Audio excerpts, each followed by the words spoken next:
Welcome back to the FutureProof Advisor podcast. Today, we're exploring something that's been a topic of many of our discussions in the past. We've spent a lot of time evolving our skills, strengthening our mindset, creating leverage, driving innovation, but we haven't here on the FutureProof Advisor podcast discussed how we can orchestrate them together. So today, we are diving into why the 12 pillars for the FutureProof Advisor aren't a checklist that we are supposed to work through sequentially, but rather a toolkit that we must conduct like a symphony. Let me ask you something. How many initiatives are you currently running in your organization? Maybe you're implementing AI tools to automate operations. You're working on team culture and mindset. You're trying to innovate in your service model. You're prioritizing what actually matters versus what just feels urgent. Heck, I just did some planning for the new year and I get it. I've got a lot of things on the table. But here's what I'm guessing because I feel it too. Every single one of those items that we are thinking through feels like a separate project, a different lane, another thing on our to-do list. And that's the problem. Because while we've been treating mindset, leverage, and innovation as separate work streams, hoping that if we just check enough boxes, eventually it all comes together. The highest performing advisors, the future-proof advisors and teams have figured out something completely different. They've learned to orchestrate. Think about an orchestra conductor. They don't just tell the violins to play, then the brass, then the percussions. That's not music. That's noise happening in sequence. A conductor knows when strings should lead, when brass should punch through, when the whole ensemble needs to swell together.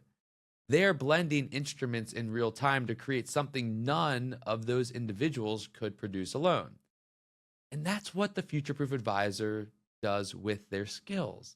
That's what the FutureProof Advisor does with the foundations of mind, leverage, and innovation, and the 12 pillars that make up these foundations.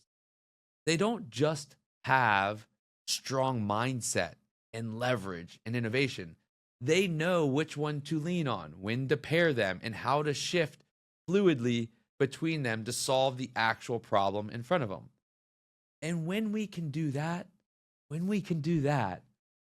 that's when we stop treating these pillars that we talk about so often like a checklist and start treating them like a conductor treats an orchestra.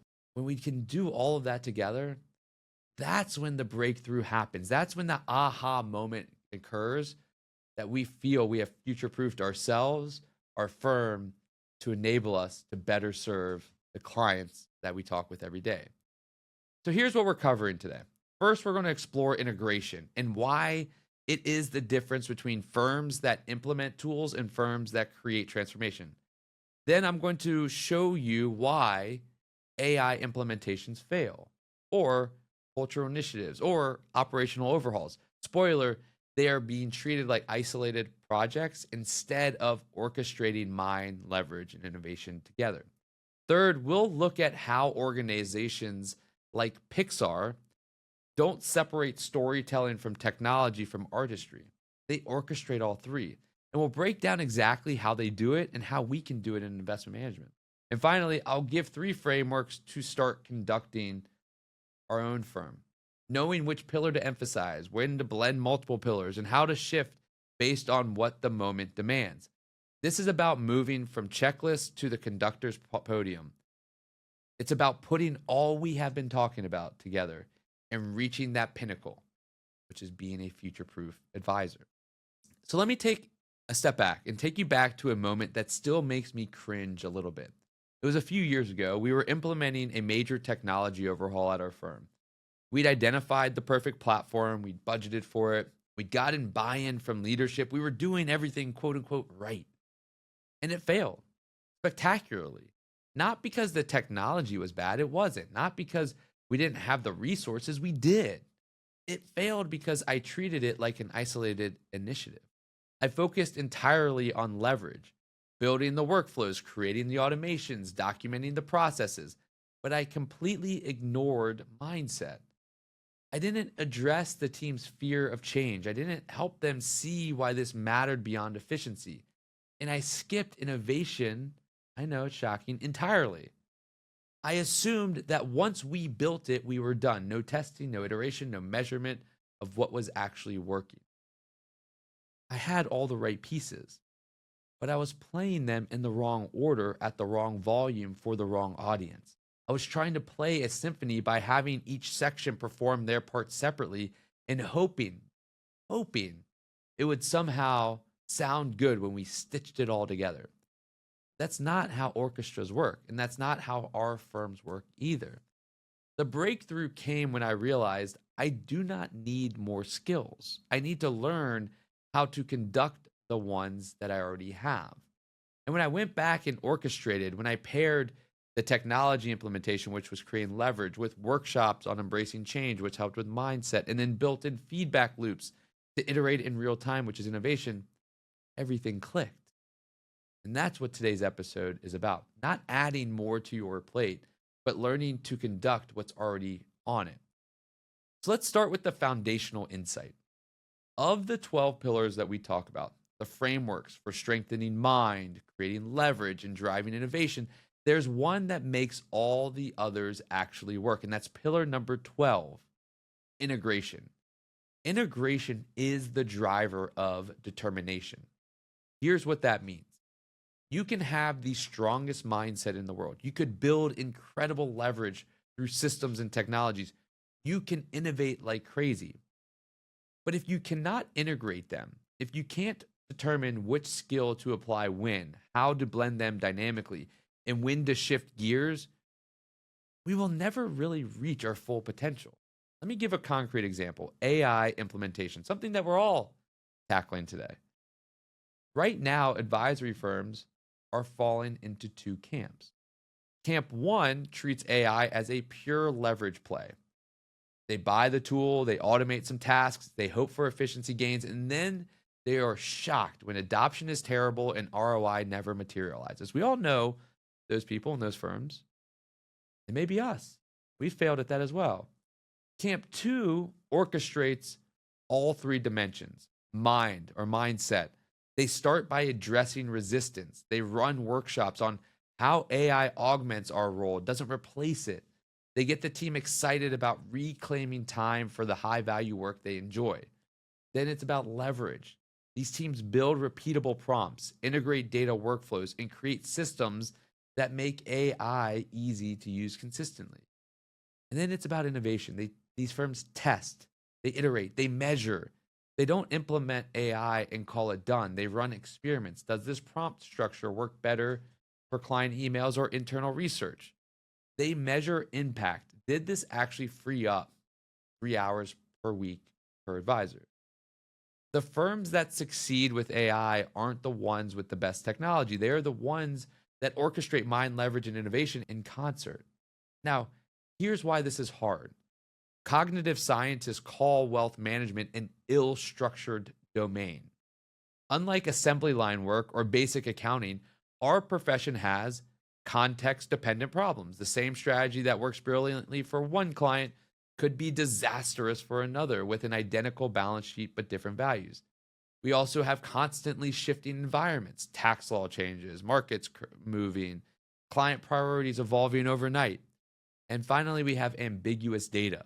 Clients don't walk in and say, I need a Roth conversion. They say, I'm worried, and you have to figure out what that actually means. So in an ill-structured domain, we can't just follow a playbook. We need cognitive flexibility, which is the ability to see a problem from multiple angles and lenses simultaneously, and then dynamically shift our approach. And this is where integration becomes our superpower. Researchers describe this as integrative complexity, a two-stage thought process. First is about differentiation. See the multiple dimensions of a problem. When the market drops 15%, the low complexity thinker sees one thing, like panic or sell. The high complexity thinker sees multiple dimensions. On the investment side, they say, well, this is a rebalancing opportunity. On the tax side, they say, well, this could be a tax loss harvesting moment. This would be great. Or behavioral, stress testing, they see this as like an opportunity to see each of their families and clients' risk tolerance. And then on the planning side, they start thinking about how this may impact retirement timing. And then stage 2 is that word we love, pillar 12, integration. Understanding how these dimensions interact and trade off. How does the tax benefit of selling interact with the psychological cost of realizing a loss? Does the benefit of buying low outweigh the risk of the client panicking if markets drop further? Integration isn't just about having multiple skills. It's about understanding how they connect, when to emphasize one over another, and how to blend them to serve the specific problem in front of us. That is conducting, that is orchestration. So now let's talk about two pillars that reveal the power of orchestration. Execute, which is pillar number 10, if you're counting, and prioritization, which is pillar number 5 on your bingo card. Most advisors think these are sequential. First, we must prioritize, then we execute. But the best advisors, the future-proof advisors, they orchestrate these simultaneously. And here's what I mean. We have one approach which is deemed the routine expert approach, right? This is where someone creates a massive priority list at the beginning of the quarter. They lock in and they execute against it relentlessly. And then they wonder why half the priorities feel irrelevant by the back half of the quarter. But then you have the other side, the adaptive expert approach. And this is the person that's able to prioritize based on the current context. They're able to execute quickly because they want to gather data, knowing that they may not know the right step, but they know that data will help provide them the next step.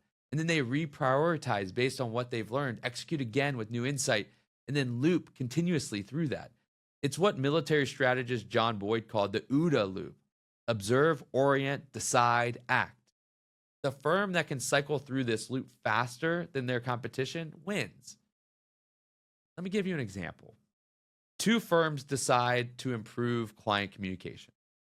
Let's say firm A is thinking in sequential thinking, and this is their process. They spend 3 months prioritizing. Should we do videos, podcasts, monthly newsletters, a quarterly webinar? Finally, that firm decides on doing quarterly webinars. So they spend 2 months building the perfect webinar infrastructure, the technology, the content, the deck, everything. They finally launch it. And they get a terrible audience, low attendance. And they realize that clients actually wanted bite-sized content, not hour-long presentations. But they've already invested so much to pivot easily. But then we have firm B. Let's call them the orchestrated thinking wealth management firm.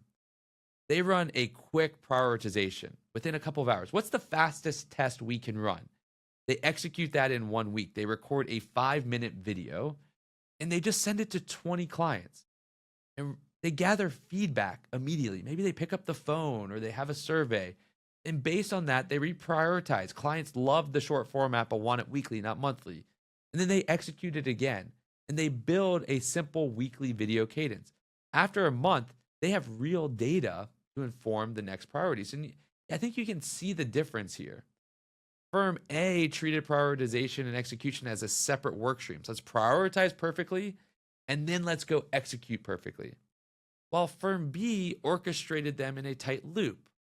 Like prioritize quickly, execute quickly, learn quickly, reprioritize, execute again. And this is, in my mind, the difference between routine expertise and adaptive expertise. Routine experts master procedures. They are efficient as all be out at solving familiar problems. Here's how we do webinars. Let me execute that process perfectly. But routine expertise is brittle. When the environment shifts, when webinars don't work, these types of individuals and firms struggle to adapt because they've optimized for efficiency, not learning. Whereas adaptive experts optimize for what we all want in this industry, which is growth. They view every execution as an experiment that generates data for better prioritization. They understand the why behind the how, which lets them detach a skill from its original context and reassemble it when the context demands. You know, the routine expert says our client communication process is quarterly webinars. The adaptive expert says our goal is client engagement. Quarterly webinars are one hypothesis. Let's test it, measure it, and iterate based on what we learn. Just for a quick nerd out, because I like to nerd out for a second, I want to show you some of the neuroscience or talk with you about some of the neuroscience behind all of this, why this works. It's not just words, it's cognitive flexibility, which is the ability to switch between thinking about different concepts and hold multiple concepts simultaneously. And it's something that is actually trainable, something that we can all do very easily. The research shows that activities requiring constant rule switching strengthen the neural pathways for flexible thinking. These are ideas and tasks like learning a new language. Maybe you want to get on a trend of trying to learn a new language and have a daily streak on Duolingo or whatever it could be called to learn a new language. Or playing strategy games like chess. Heck, me and my wife are now playing Mahjong every night. Like that's a strategy game. Or engaging in musical improvisation, right? Learning to play the piano or an instrument, or even just reading fiction books, which helps to improve perspective taking. You know, the monolithic focus on technical finance knowledge, it might actually reduce our cognitive flexibility. And what I'm seeing is that the future-proof advisors cross-train their brain the way athletes cross-train their bodies. Because in an ill-structured domain like wealth management, our ability to orchestrate, to fluidly shift between execute and prioritize, between mind and leverage, between any combination of the 12 pillars, that is what separates mastery from mediocrity. So let me show you what world-class orchestration looks like. Pixar, the animation company behind some of my favorites like Toy Story, Cars, Finding Nemo, and anyone with kids knows, or nieces and nephews, knows how much these movies resonate. Pixar doesn't make movies by having storytellers write a script, then handing it to technologists to animate, then having artists make it pretty. That's the assembly line model, and it creates mediocre work. Instead, Pixar orchestrates storytelling, technology, and artistry simultaneously in real time. Ed Catmull, Pixar's co-founder, you need to read his book, it's fantastic, explicitly designed the organization to dissolve the traditional, quote, class distinction between creatives and techies. He knew or believed, and now knows because it worked, that innovation only happens at the intersection. His philosophy was that technology inspires art and art challenges technology. And so here's how Pixar did it. When a Pixar film is in progress, the director shows it to a room of creative peers, other directors, writers, story leads. These people give brutally candid feedback. But here's the key. The brain trust, as they call this program and this group, has no authority. They can't force the director to change anything. Why? Because when you remove the power dynamic, you remove defensiveness. The director can actually hear the feedback instead of defending against it. We all know that when you're sitting in a room hearing feedback, our brains are just right now defending, like how we are going to fight against this, like a lawyer. And the goal in these situations is candor, unvarnished truth, focused solely on the problem, not the person. The brain trust forces the director to see the film through multiple lenses. Story structure, does the narrative arc work? Emotional resonance, will the audience feel something? Technical feasibility, commercial viability, all of these things that we know as a director would know, but when you're in it, you tend to lose focus of it. And this allows that the director then can integrate these competing perspectives into a coherent vision. And this is integrative complexity in action. Differentiated the viewpoints, integrate them into something better than any single person could produce. But this, in order for this to work, it requires trust and psychological safety. It requires a team connection that extends from just being colleagues, but actually knowing each other and knowing we all want what's best. And advisors can do something similar to the brain trust. Instead of the standard, meeting where tasks get delegated, make it peer review sessions. An advisor presents a complex client case. The team, junior advisors, ops people, investment specialists, offer candid feedback. And the rule is no authority, just identifying blind spots. Saying things like, I noticed you're recommending a Roth conversion, but how have we considered the client's stated desire to leave a large legacy? Or how does the tax benefit interact with that goal? Or the portfolio looks efficient, but the client mentioned her son's struggles. Does our plan address her fear that he'll mismanage the inheritance? This orchestrates the collective intelligence of our firms. And we're no longer limited by one advisor's perspective. And the reality is, no matter seniority, years of experience, or where you sit in the chain of command, no one perspective is best. The greatest innovations were built on past failures and ideas. Great outcomes build on multiple perspectives and insights. Pixar also practices something called dailies. Every morning, animators show their incomplete work to the whole team, sometimes just a few seconds of a rough moment or movement. But showing quote unquote ugly babies constantly, the team loses the fear of failure.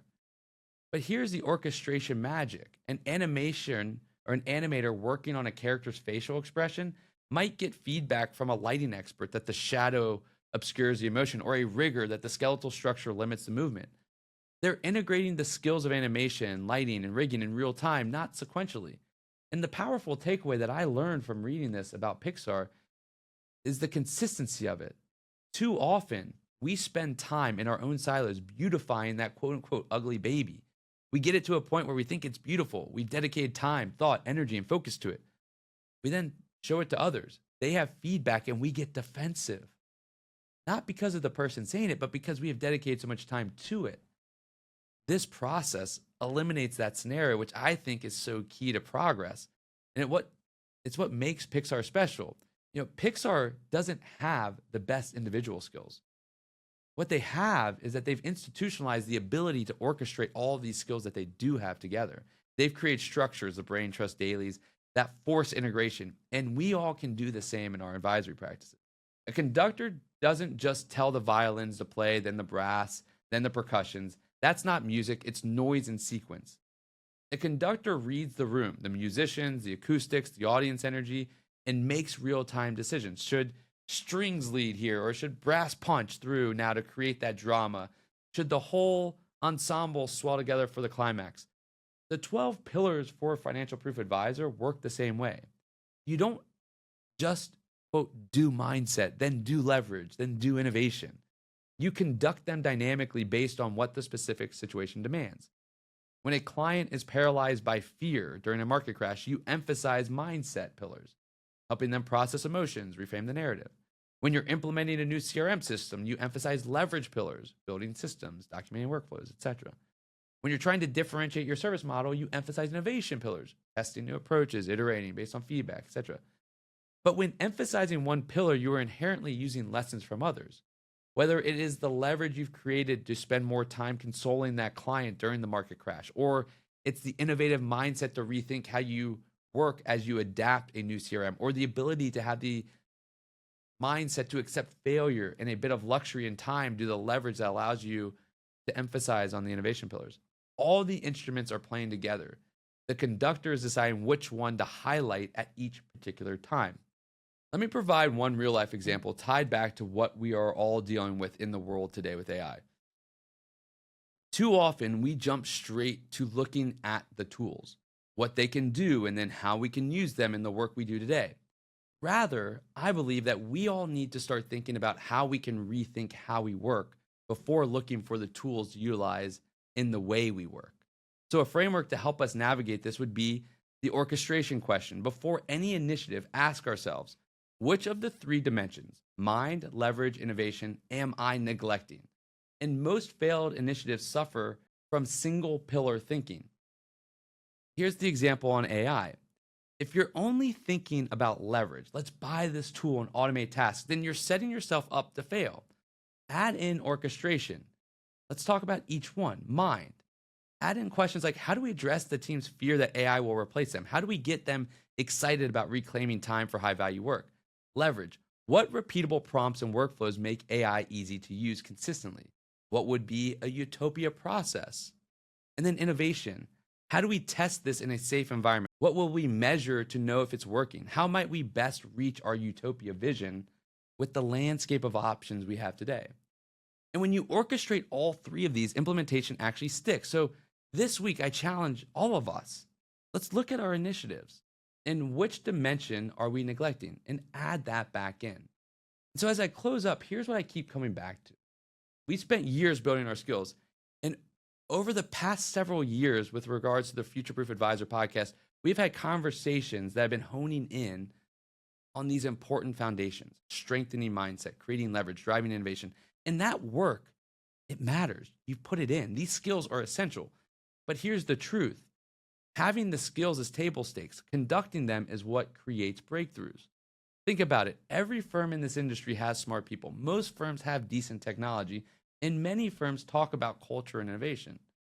So, why do some firms transform while others struggle? Not because they have different skills, it's because they've learned to orchestrate them. They know when to lean on mindset to overcome resistance, when to deploy leverage to scale impact, when to activate into innovation to stay ahead. And critically, they know how to blend all three simultaneously. That's integration. That's pillar 12. That's the driver of determination. And the beautiful thing is, we don't need to learn new skills. We need to learn to conduct the ones we have. We're not missing instruments, we're missing the conductor's baton. And here's the choice in front of all of us. We can treat mind, leverage, innovation as separate initiatives, as separate foundations, different projects on different timelines with different owners. And we'll keep getting the same frustrating results. Tools that don't get adopted, culture initiatives that fizzle, innovation projects that never scale. Or we can now take all these and become the conductor. We can learn to orchestrate, to read the situation, emphasize the right pillar at the right time, blend them dynamically, and create solutions that are greater than the sum of their parts. Because in a world where AI can handle the technical work, where information is commoditized, where efficiency is table stakes, our competitive advantage is orchestration. It's the ability to sit across from a client and navigate the competing dimensions of their life, their fears, their family, their finances, their future, and fully put ourselves in their shoes and weave all of these pillars together into something coherent, something human, something that actually serves them. It's not a checklist, not a template, not an efficient solution. It's all about them and our ability to feel and understand and innovate and solve for them. So here's my challenge. Pick that initiative that's struggling. Identify which pillar you're neglecting and add it back in and orchestrate. And then just see what happens. And then learn from it and do it again. Before you go, I want to hear from you. Click the link in the episode description and answer this question. Which pillar do you tend to neglect the most? Your answer will help me understand where we need to go more on this podcast. So if you found today's podcast or episode valuable, please forward it to another advisor who's trying to stay ahead of the curve. Leave a comment with your biggest takeaway and subscribe so you don't miss future episodes. Thank you for spending time with me. It means the world, and I'll never take it for granted. Go out there and be part of the change that betters our industry. Stay well, be well, and keep on exploring.